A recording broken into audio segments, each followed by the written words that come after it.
एक सुंदर हरी भरी घाटी के बीच चंदनपुर नाम का एक छोटा सा गांव था। वहां के खेत हमेशा सुनहरे गेहूं से भरे रहते थे और नदी में मीठा साफ पानी बहता था।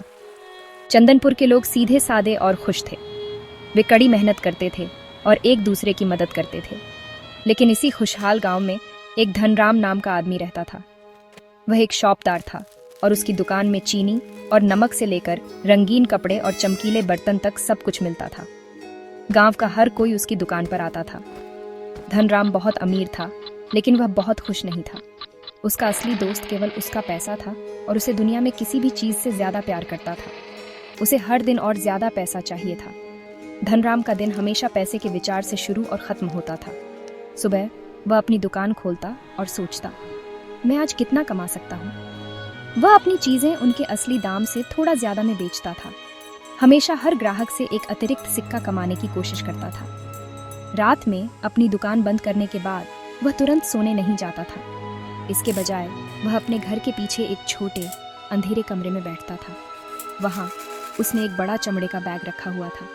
वह प्यार से उस दिन के कमाए हुए सभी सोने और मूनी के सिक्के निकालता, उन्हें एक एक करके गिनता। उसकी आंखें खुशी से चमक उठती। वह उन्हें एक नरम कपड़े से तब तक चमकाता जब तक वे उसकी दीपक की धीमी रोशनी में चमकने न लगे। सिक्कों का यह बैग उसकी सबसे कीमती चीज थी, एक रहस्य जिसे वह अपनी पूरी ताकत से बचाता था।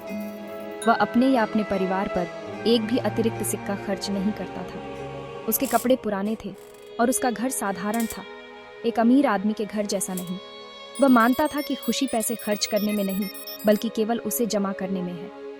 हर रात वह अपने बैग से फुसफुसाता, तुम ही मेरा असली खजाना हो, मैं तुम्हें कभी जाने नहीं दूंगा। फिर वह बैग को अपनी कमर से कसकर बांध लेता और उसके साथ सो भी जाता। सोने के सिक्कों के ढेर के सपने देखता जो गांव के मंदिर जितने ऊंचे थे। उसकी दुनिया छोटी थी, उसके कीमती सिक्कों की खनकती आवाज तक सीमित थी। गांव वाले जानते थे कि धनराम ग्रीडी है। वे अक्सर फुसफुसाते थे कि वह कभी मुस्कुराता नहीं था जब तक कोई ग्राहक उसे पैसे नहीं दे रहा होता था। छोटे बच्चे कभी कभी अपनी माताओं से पूछते थे, धनराम अंकल हमेशा इतने गंभीर क्यों रहते हैं? उनकी माताएं बस कहती थीं, उसका दिल उसके पैसे से बंद है। मेरे बच्चे, धनराम को परवाह नहीं थी कि लोग क्या सोचते हैं। वह मानता था कि बहुत सारा पैसा होने से वह चंदनपुर में सबसे महत्वपूर्ण व्यक्ति बन गया था। उसे शक्तिशाली लगता था। जब वह अपने बढ़ते सिक्कों के संग्रह को देखता था, यह महसूस नहीं कर रहा था कि उसका दिल हर नए सिक्के के साथ छोटा और छोटा होता जा रहा था, जो वह अपने बैग में जोड़ता था।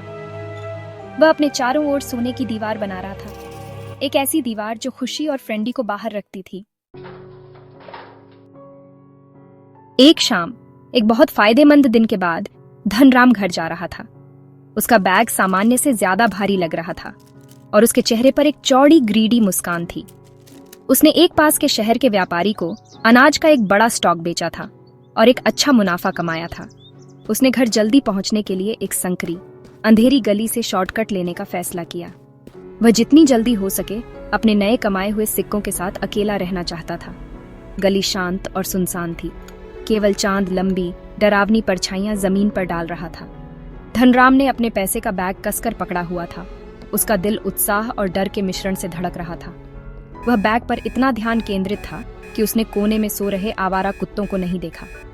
अचानक कुत्ते जाग गए और उस पर जोर से भौंकने लगे। चौंककर और डरकर धनराम दौड़ने लगा। वह कोई जवान आदमी नहीं था और उसके पैर कमजोर लग रहे थे। वह लड़खड़ाया और जितनी तेजी से हो सका भागा। उसका एकमात्र विचार था कि गुर्राते हुए जानवरों से बच जाए। अपनी घबराहट में उसे अपने पैसे के बैग की गांठ कमर से ढीली होती हुई महसूस नहीं हुई। जब वह कुत्तों से दूर जाने के लिए एक नीची दीवार से कूदा तो भारी चमड़े का बैग फिसल गया और चुपचाप एक अंधेरे बुशदार इलाके में गिर गया। धनराम हांफता हुआ और डरा हुआ पीछे मुड़कर नहीं देखा। वह अपने घर तक दौड़ता हुआ आया, दरवाजा जोर से बंद किया और उस पर झुक गया। जोर से हाँफ रहा था। यह तब हुआ जब वह शांत हो गया कि उसने अपनी कमर पर हाथ रखा ताकि अपने खजाने का आरामदायक वजन महसूस कर सके। उसके हाथ को कुछ नहीं मिला। घबराहट की एक ठंडी लहर उस पर छा गई। उसका बैग, सिक्कों का उसका कीमती बैग गायब था। उसने पागलों की तरह अपने कपड़े, अपनी जेबें और कमरे में तलाशी ली, लेकिन वह कहीं नहीं मिला। उसके होठों से एक जोरदार दुख भरी चीख निकली। चंदनपुर का सबसे अमीर आदमी अब दुनिया का सबसे गरीब व्यक्ति महसूस कर रहा था। उसने वह चीज खो दी थी जिससे उसे सबसे ज्यादा प्यार था। उसने पूरी रात रोते हुए बिताई। उसकी लालच एक गहरे दर्दनाक निराशा में बदल गई जो उसके दिल को खा रही थी। वह अपने पैसे के बिना जीवन की कल्पना नहीं कर सकता था। अगली सुबह जब सूरज ने नारंगी और गुलाबी रंगों से आसमान को रंगना शुरू किया तो गांव के मुखिया का छोटा बेटा रोहन उसी गली से जा रहा था। वह अपने पिता की तरह एक अच्छा और ईमानदार लड़का था। जब वह अपनी माँ की सुबह की प्रार्थना के लिए कुछ रंगीन फूल ढूंढ रहा था तो उसने एक झाड़ी के नीचे कुछ काला छिपा हुआ देखा। उत्सुक होकर उसने पत्तियों को हटाया और एक भारी चमड़े का बैग पाया। उसने उसे उठाया और अंदर सिक्कों की खनक महसूस की। वह जानता था कि यह गांव में किसी का होना चाहिए। बिना किसी दूसरी सोच के वह सीधा अपने पिता गांव के मुखिया के पास भागा ताकि बैग सौंप सके। उसका दिल सही काम करने के लिए हल्का और खुश महसूस कर रहा था। गांव का मुखिया अपनी बुद्धिमत्ता और ईमानदारी के लिए दूर दूर तक जाना जाता था। जब रोहन ने उसे बैग दिया तो उसने अपने बेटे की ईमानदारी की प्रशंसा की। तुमने एक अच्छा काम किया है मेरे बेटे। हमें मालिक ढूंढना होगा और इसे वापस करना होगा, उसने गर्व भरी मुस्कान के साथ कहा।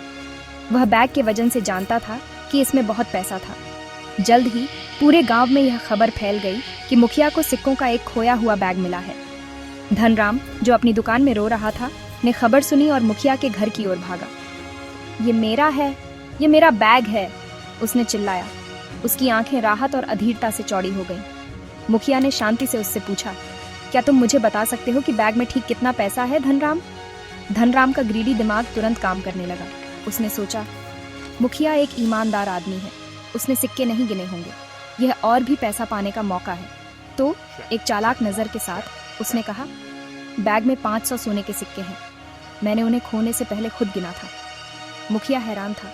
उसने पहले ही सिक्कों को गिन लिया था ताकि वह असली मालिक की पहचान कर सके। वह जानता था कि बैग में केवल 400 सोने के सिक्के थे। उसने धनराम को निराशा से देखा और कहा, धनराम, मुझे लगता है कि तुम्हें फिर से जांच करनी चाहिए, यहाँ केवल 400 सिक्के हैं। धनराम का चेहरा गुस्से से लाल हो गया। वह मुखिया की दयालुता के बारे में सब भूल गया। आभारी होने के बजाय धनराम चिल्लाने लगा, तुम चोर हो, तुमने मेरे 100 सिक्के चुरा लिए हैं। मैं इस गांव का सबसे अमीर आदमी हूँ और तुम मुझे धोखा देने की कोशिश कर रहे हो, उसने जोर से आरोप लगाया। मुखिया इसलिए आरोप से बहुत आहत हुआ। उसने कई सालों तक ईमानदारी से गांव की सेवा की थी और उसकी प्रतिष्ठा उसके लिए बहुत महत्वपूर्ण थी। वह विश्वास नहीं कर सकता था कि धनराम का लालच उसे इतना अंधा और कृतघ्न बना सकता है। आसपास जमा हुए गांव वाले धनराम के शब्दों को सुनकर हैरान थे। वे जानते थे कि उनका मुखिया एक ईमानदार आदमी था और ऐसा कभी नहीं करेगा। स्थिति हाथ से निकल रही थी। चूंकि वे गांव में समस्या का समाधान नहीं कर सके, मुखिया ने मामले को राजा के पास ले जाने का फैसला किया। राजा अपनी चतुराई और निष्पक्ष न्याय के लिए जाने जाते थे। धनराम तुरंत सहमत हो गया। उसे विश्वास था कि वह अपने झूठ से राजा को मना सकता है। वे दोनों राजधानी गए और राजा के भव्य दरबार में खड़े हुए। राजा ने धैर्यपूर्वक कहानी के दोनों पक्षों को सुना। मुखिया ने समझाया कि उसके बेटे को बैग कैसे मिला और कैसे धनराम अब उस पर चोरी का आरोप लगा रहा था। धनराम एक उदास चेहरा बनाते हुए अपना झूठ दोहराया, महाराज, उस बैग में 500 सोने के सिक्के थे, इसने उनमें से 100 चुरा लिए हैं, कृपया मुझे न्याय दें। राजा ने धनराम को देखा, फिर ईमानदार मुखिया को और फिर मेज पर रखे सिक्कों के बैग को। एक विचारशील खामोशी दरबार में छा गई। राजा अपने वर्षों के अनुभव से मुखिया की आंखों में चमकती सच्चाई और धनराम के चेहरे पर झूठ की परछाई देख सकते थे। वह जानते थे कि उन्हें ग्रीडी शॉपदार को एक ऐसा सबक सिखाना होगा जिसे वह कभी नहीं भूलेगा। कुछ क्षणों के विचार के बाद राजा ने अपनी दाढ़ी सहलाई और एक स्पष्ट दृढ़ आवाज में बोले, जो हॉल में गूंज उठी। उनका फैसला सरल था, फिर भी अविश्वसनीय रूप से चालाक, और इसने दरबार में मौजूद सभी को हैरान कर दिया। धनराम, राजा ने शुरू किया। उसकी आंखें शॉपदार पर टिकी हुई थीं। तुमने कहा है कि तुम्हारे खोए हुए बैग में ठीक 500 सोने के सिक्के थे, क्या यह सही है? धनराम ने उत्सुकता से सिर हिलाया। हाँ महाराज, 500। राजा फिर मुखिया की ओर मुड़े। और तुम कहते हो कि इस बैग में जो तुम्हारे बेटे को मिला केवल 400 सोने के सिक्के हैं? मुखिया ने झुककर जवाब दिया, यह सही है महाराज। राजा फिर थोड़ा मुस्कुराए और अपना अंतिम फैसला सुनाया। ठीक है, मामला बहुत सरल है। चूंकि इस बैग में केवल 400 सिक्के हैं, ये स्पष्ट रूप से वह बैग नहीं हो सकता जो धनराम ने खोया था। इसलिए इस बैग का कोई मालिक नहीं है। राजा ने आगे कहा, मुखिया, चूंकि तुम एक ईमानदार आदमी हो और तुम्हारे बेटे को यह बिना मालिक का बैग मिला, मैं तुम्हें तुम्हारी ईमानदारी के इनाम के रूप में ये 400 सोने के सिक्के देता हूँ। दरबार में एक सांस की आवाज गूंज उठी। राजा फिर एक स्तब्ध धनराम की ओर मुड़े। तुम्हारे 500 सिक्कों वाले बैग के लिए धनराम, हम पूरे राज्य में घोषणा करेंगे, यदि किसी को ठीक उसी राशि वाला बैग मिलता है तो हम सुनिश्चित करेंगे कि वह तुम्हें वापस कर दिया जाए। तब तक तुम जा सकते हो। धनराम का चेहरा पीला पड़ गया। वह अपने ही जाल में फंस गया था। उसने अपनी लालच के कारण सब कुछ खो दिया था। धनराम घुटनों के बल गिर पड़ा और अपना झूठ कबूल किया। राजा से माफी मांगी, लेकिन राजा दृढ़ थे। उन्होंने अपना फैसला सुना दिया था। धनराम को खाली हाथ और भारी मन से चंदनपुर लौटना पड़ा। उसने न केवल अपने 400 सोने के सिक्के खो दिए थे, बल्कि उसने अपनी प्रतिष्ठा और गांव वालों का सम्मान भी खो दिया था। उसे आखिरकार समझ में आया कि उसके लालच ने उसे केवल दुख दिया था। धनराम और राजा के चतुर फैसले की कहानी गांव में एक प्रसिद्ध कहानी बन गई। एक सबक जो दादा दादी से पोते पोतियों तक पहुंचाया गया, सभी को याद दिलाते हुए कि ईमानदारी सबसे बड़ा खजाना है और लालच, मेरे प्यारे बच्चों, हमेशा एक दुखद अंत की ओर ले जाता है।